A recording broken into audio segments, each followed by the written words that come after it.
सही पक्की सड़क बन गई है ना।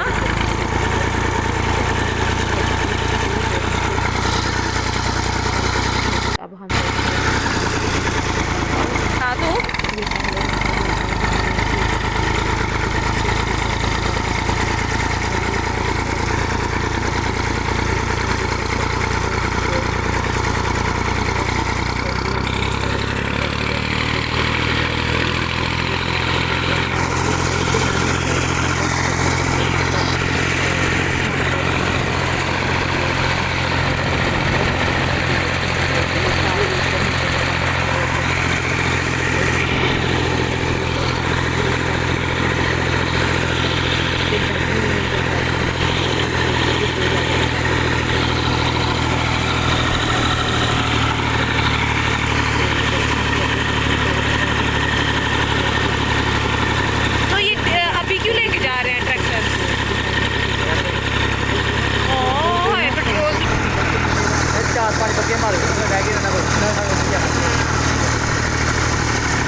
हम नहीं छोड़ेंगे छोड़ेंगे हम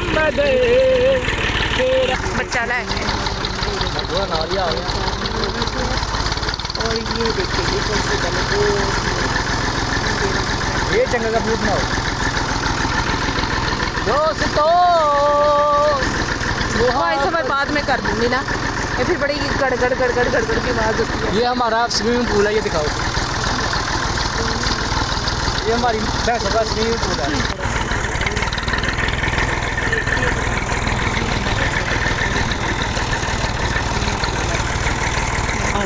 नहीं नहीं करना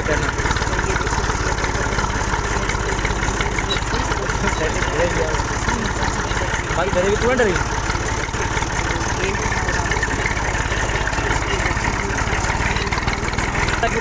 रब ने कहीं कर देता बाजी को दे देंगे हैं। अभी बात नहीं करनी यार। क्या बना हुआ है, क्या क्या चीज़ रखी हुई है।